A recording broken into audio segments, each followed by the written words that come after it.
السلام علیکم ورحمۃ اللہ۔ معزز سامعین و کرام، ہم آپ کو اپنے یوٹیوب چینل پر خوش آمدید کہتے ہیں۔ آج کی اس ویڈیو میں ہم بات کر رہے ہیں کہ صدقہ کسے کہتے ہیں، صدقہ کسے کہتے ہیں اور صدقہ خیرات کی فضیلت کیا ہے۔ معزز سامعین و کرام، صدقہ خیرات کرنے کو کہتے ہیں۔ اس سے مراد وہ مال ہے جو اللہ تعالیٰ کی رضا کے لیے غریب لوگوں کو دیا جائے۔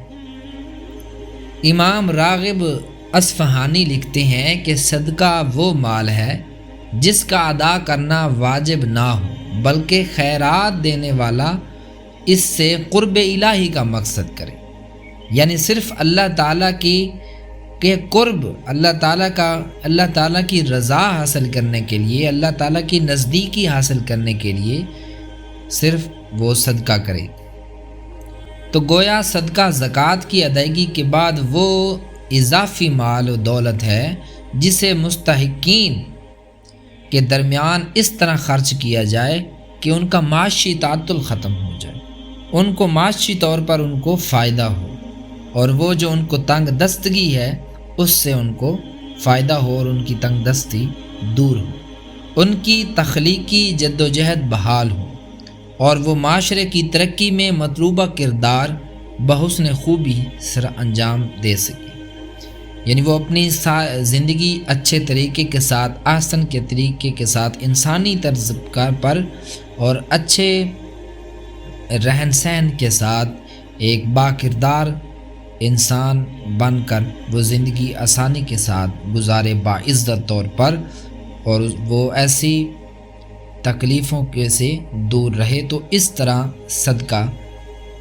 دیا جاتا ہے اور اس مقصد کے لیے صدقہ دیا جاتا ہے۔ اب ہم بات کریں گے کہ صدقہ و خیرات کرنے کی فضیلت کیا ہے۔ اللہ تعالیٰ کی راہ میں مال صدقہ و خیرات کرنا انسان کا کوئی ذاتی کمال نہیں، کیونکہ مال و جان سب کچھ اسی خالق و مالک کی عطا کردہ ہے۔ اللہ تعالیٰ نے اپنے بندے پر یہ احسان کیا کہ اس مال کو وصول کر کے کئی گنا بڑھا کر عطا فرماتا ہے، اور بعض کو بے حساب بھی دیتا ہے۔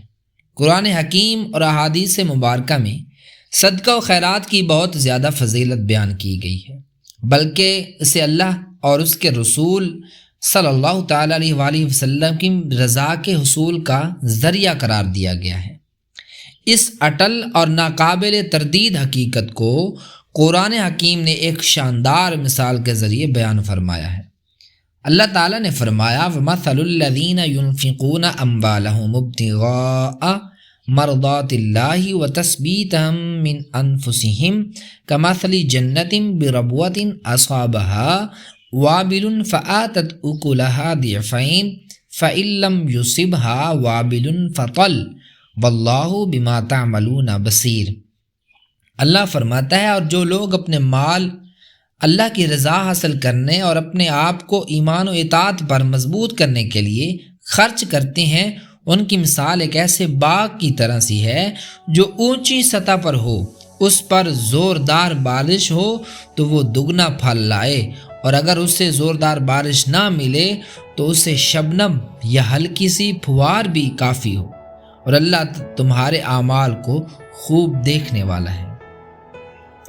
تو معزز سامعین و کرام، اس طرح یہ صدقہ و خیرات کرنے کی بہت زیادہ فضیلت آئی ہے، اور بہت ساری حدیثیں اس کے بارے میں ہیں۔ ایک حدیث حصول برکت کے لیے آپ کے سامنے میں پیش کر دیتا ہوں۔ حضرت انس بن مالک روایت کرتے ہیں کہ حضور نبی اکرم صلی اللہ تعالیٰ علیہ وآلہ وسلم نے فرمایا ان الصدقۃ لتطفئ غضب الرب وتدفع عن میتۃ السوء، بے شک صدقہ اللہ تعالیٰ کے غصے کو ٹھنڈا کرتا ہے اور بری موت سے بچاتا ہے۔ تو معزز سامعین کرام، اس آیت مقدسہ اور حدیثوں سے یہ معلوم ہوا کہ صدقہ و خیرات کرنے کی بہت زیادہ فضیلت ہے۔ اس سے اللہ تعالیٰ اور اس کے رسول کی رضا و قرب نصیب ہوتا ہے۔ معزز سامعین کرام، مزید ویڈیوز کے لیے چینل کو ضرور سبسکرائب کریں، اور سوال و جواب کے لیے آپ ہم سے کمنٹس میں رابطہ کر سکتے ہیں۔